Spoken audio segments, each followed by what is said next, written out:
episodio de Blockchain Lawyers Organization Podcast. Hoy hablamos de la Asociación Centroamericana de Usuarios de Criptomonedas con su fundador José Luis Guillén. José Luis Guillén, mejor conocido en el mundo, si me lo permite, como Pepe, ¿verdad? Pepe, diría yo, toda una personalidad en este ambiente, bastante conocido en el mundo cripto guatemalteco, emprendedor en distintas áreas, incluso criptomonedas y blockchain, pero hoy hablamos de Asociación Centroamericana de Usuarios de Criptomonedas. Pepe, ¿qué tal? Gracias por tu tiempo. Muchísimas gracias por la invitación, Darío. Siempre es un gusto pues platicar con tu persona y gracias por abrir el espacio para hablar un poquito acerca de qué es AcuCrypt.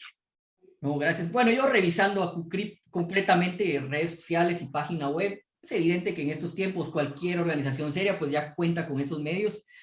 Y en AcuCrypt, en su página web, acucrypt.com, pues encontramos información concreta de lo que consiste pues esta organización, ¿verdad? Pero qué mejor que hablar con su fundador. Entonces, Pepe, te pregunto, en términos generales, ¿qué es AcuCrypt? Y más allá de eso, ¿por qué surge y cuál es la necesidad de que exista una asociación centroamericana de usuarios de criptomonedas? Pues fíjate que AcuCrypt es la Asociación Centroamericana de Usuarios de Criptomonedas y la AcuCrypt se funda de palabra, digamos, en el 2014. Me recuerdo que ese entonces estaba viviendo yo en la ciudad de San Pedro Sula y era bastante amigo de un personaje también de ahí que se llama Guillermo Peña. Él en ese entonces, él dirige una fundación que se llama Fundación Eleutera, que es una fundación libertaria.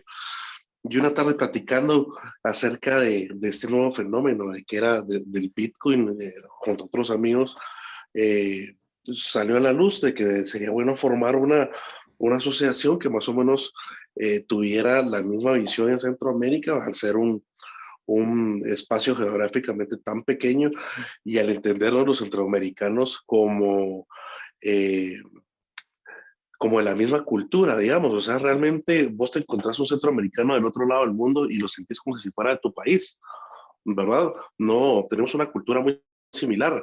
Entonces, y lo curioso es que nuestras legislaciones también son bastante parecidas. Entonces, la necesidad que identificamos fue que no había ninguna asociación que velara por los derechos de los usuarios de criptomonedas, y más en un tema que no está legislado, ¿verdad? Entonces, básicamente, eso fue lo que decidimos hacer. Pero no fue hasta el 2017 que se organiza legalmente como asociación. Sí, 2014, ¿verdad? Ya hace unos buenos años la En, asociación. en, el, en, el, en el 2014, digamos, se funda de palabra. Como yo te dije, en ese entonces estaba yo en San Pedro Sula, pero no es hasta regresar a Guatemala que la asociación realmente empieza a agarrar tracción y empieza a crecer. Ah, bueno, entonces intuyo que sí, formalmente adquieren personalidad jurídica en el 2017, pero entiendo que estás involucrado en el ecosistema desde el año 2014. De hecho, desde el año 2012. 2012 ya es prácticamente 10 años, ¿verdad? Ya es un buen tiempo, los inicios prácticamente. Ya, Bueno, imagínate que mis primeros bitcoins me costaron $42. no, ya, no me quiero ni imaginar. Excelente, Pepe. Hablando un poco de Centroamérica, ¿verdad? Porque es precisamente el punto de este podcast, de este audio. Yo creo que es evidente lo que sucede en El Salvador y todos tenemos ya una noción general de esta situación, pero dejemos El Salvador por un momento y hablemos del resto de Centroamérica, ¿verdad? Entiendo y he platicado con vos en muchas ocasiones que pues has recorrido Centroamérica no necesariamente por ocio, sino también por estas actividades ya para tu caso profesionales y comprometidas con el mundo cripto. Entonces te pregunto, Pepe, dejando por un momento El Salvador para la siguiente pregunta, Uh-huh. ¿cómo crees que ha evolucionado el ecosistema cripto blockchain en Centroamérica y Guatemala, ya teniendo tu punto de vista un poco más amplio, que ha recorrido toda esta región, diríamos, del 2014 al 2022? ¿Cómo has visto que ha evolucionado en Guatemala, en Costa Rica, en Nicaragua, en Honduras? Mira, fíjate que los países que yo identificaba con mayor movimiento antes de El Salvador, de que El Salvador aprobara la ley, era Costa Rica y Guatemala, fíjate, y Panamá, claro.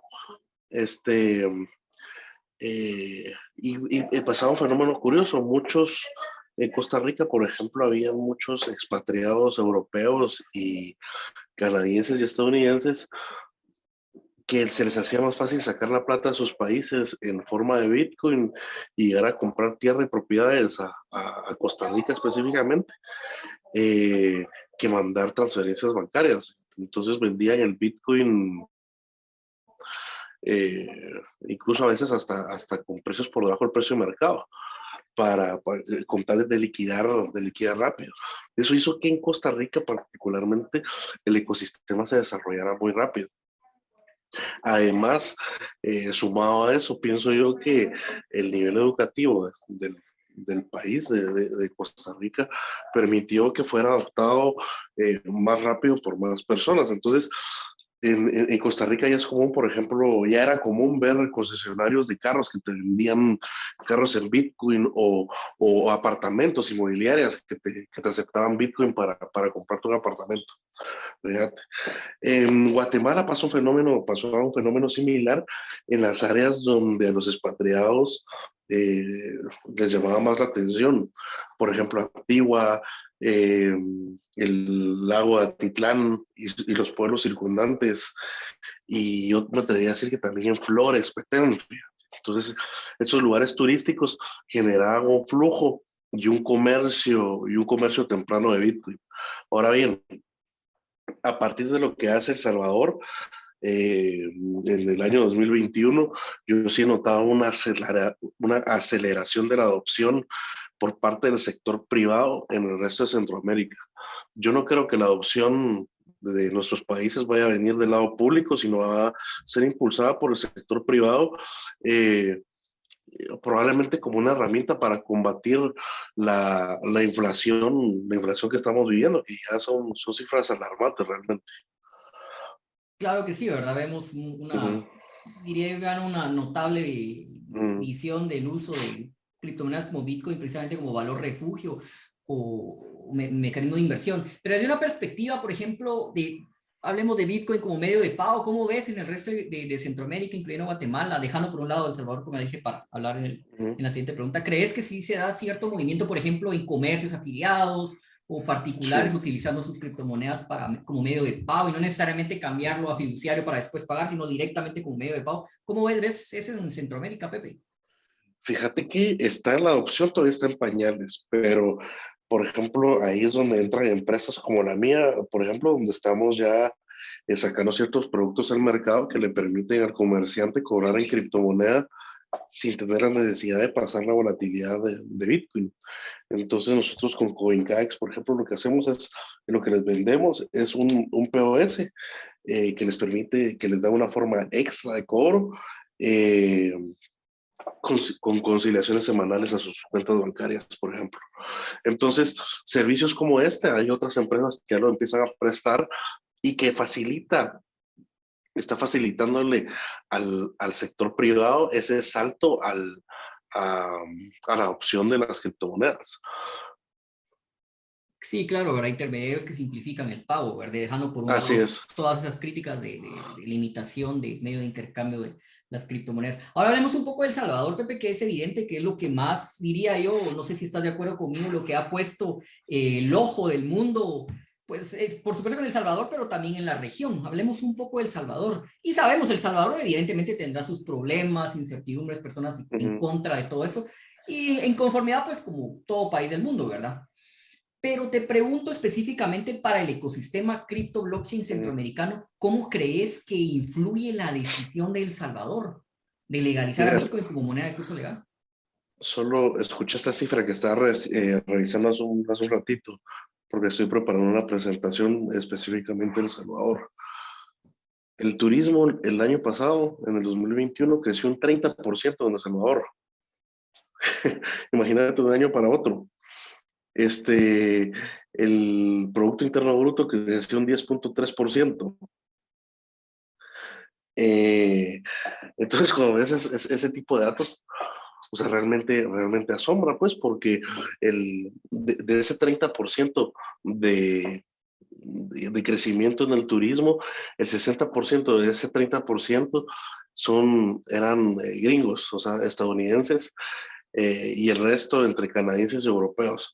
Pero lo curioso es de que llegaron a El Salvador movidos exclusivamente por la ley Bitcoin y las promesas del Salvador de facilitar las transacciones en Bitcoin para cualquier persona, ¿verdad?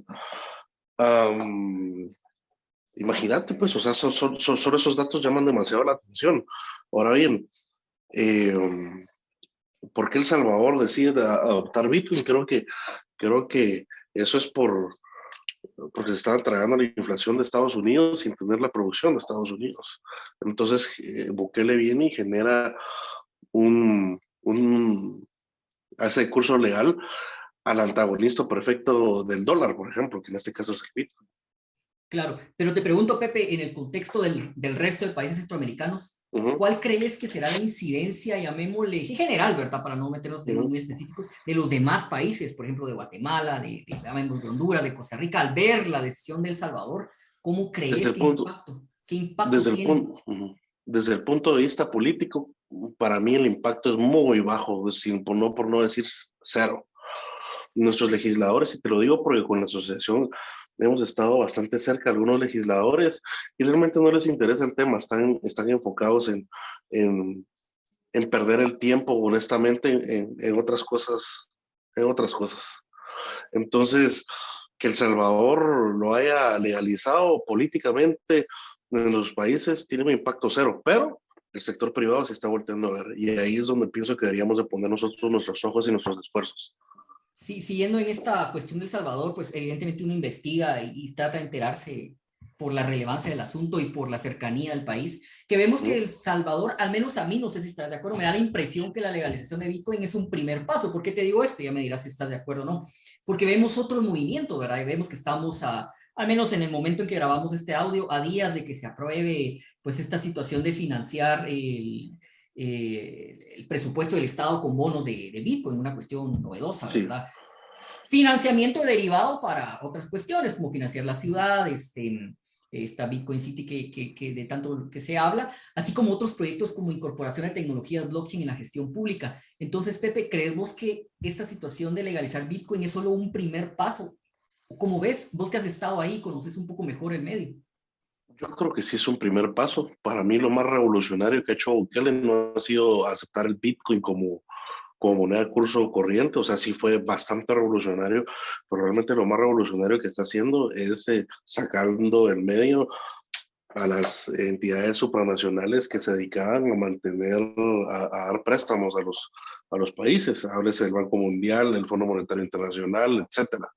El BID, solo el FMI le congeló un crédito de $1.000 millones. Imagínate que los países logren imitar el efecto del Salvador, específicamente los países que tienen algún tipo de sanción por parte de Estados Unidos con el dólar. Y ojo, que el dólar en este caso se convierte en un arma con la que puedes poner sanciones o premiar a ciertos países, ¿verdad? Entonces, yo sí lo veo como un primer paso. Un primer paso, el segundo paso sería la implementación de estos bonos. Yo creo que el tercer paso viene por el lado de la identidad en blockchain, ya para poder llevar un registro de ciudadanos más ordenado y quién quita, quizás hasta cambiar en un futuro la forma como se toman decisiones sobre políticas públicas. Porque imagínate si tenés a ciudadanos con su identidad pegada a una blockchain, ya no necesitas, digamos, al legislador que represente, porque cada persona puede representar a sí misma adentro de una votación de alguna ley que le afecte directamente. Claro, esto suena súper bonito. Para los amantes de la democracia, por ejemplo, de una verdadera democracia directa, líquida y en tiempo real, pero también se presta para una tiranía absoluta, ¿no? Entonces, eh, ya sea cualquiera de de los dos desenlaces de una primavera democrática para El Salvador o un control absoluto, yo creo que se están dando los primeros pasos. Ajá. Excelente, Pepe, concuerdo totalmente con vos. Ahora ya para finalizar te hago la última pregunta, haciendo una breve reflexión. Me parece que, no podría hablar por todos, pero me da una impresión general que muchas veces el que no está relacionado con criptomonedas tiene la impresión de que descargo mi billetera, paso mis quetzales o dólares o lo que sea fiduciario pues a un token, a una criptomoneda, a una aplicación y ya estoy en el mundo. Pero no sé si te ha pasado a vos que una vez entras a este ecosistema te das cuenta que tienes que ir aprendiendo de un montón de cosas, ¿verdad? No necesariamente tecnología, claro, que es muy importante, seguridad informática, pero te vas dando cuenta de cuestiones económicas, te vas dando cuenta de cuestiones legales, es decir, vas viendo que el conocimiento es un poco más exigente a lo tradicional. Y en esto te Así pregunto es. yo, basando en la revisión que hacía de los objetivos, la misión y valores de ACUCRIP, donde uno de sus grandes objetivos es la educación, tanto en Centroamérica como en Guatemala. Entonces te pregunto, Pepe, ¿cómo le hacemos para educar a las personas sobre este ecosistema? ¿Cuál crees que puede ser el camino para, por lo menos para avanzar desde la perspectiva, llamémosle en ese caso, privada? Mira, fíjate que lo importante, fíjate, es una pregunta bastante compleja, fíjate, porque, o sea, solo la información eh, y la educación, o sea, lo que realmente necesita nuestra tierra es tener pensamiento crítico, fíjate. Y ese pensamiento crítico lo, lo vas formando teniendo múltiples opiniones, unas a favor y otras en contra. Ya luego vos vas decidiendo en base a la, a la información que tenés, qué es lo que, por qué lado te vas a inclinar. Eh, es necesario que las asociaciones como ACUCRIP fomenten precisamente eso. ¿Y cómo lo fomentamos? Bueno, pues primero enseñando cómo funciona el dinero, cómo ha funcionado a través de la historia y las ventajas que trae, por ejemplo, un sistema criptográfico manejado por computadoras sobre un sistema fiduciario, digamos, manejado por personas. Um, pero también tenemos que estar atentos y de que estos paraísos utópicos, digamos, de libertad económica, etcétera, nos pueden llevar también a una distopia, ¿verdad? Entonces, lo principal, pienso yo, es primero educar a las personas en historia. Si no conocemos la historia, estamos condenados a repetirla. Y luego estar vigilantes de lo que, de, de lo que puede suceder. Y para eso creo que tenemos que aprender a desaprender y despegarnos un poquito de esas pasiones que nos llegan a volvernos quizás maximalistas de ciertas cosas, ¿verdad?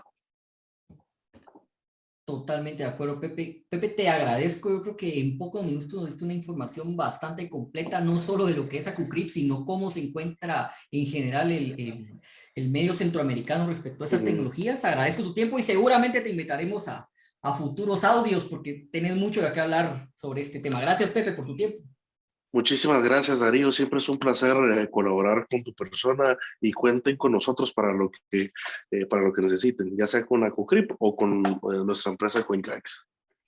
Gracias, nos vemos en la próxima.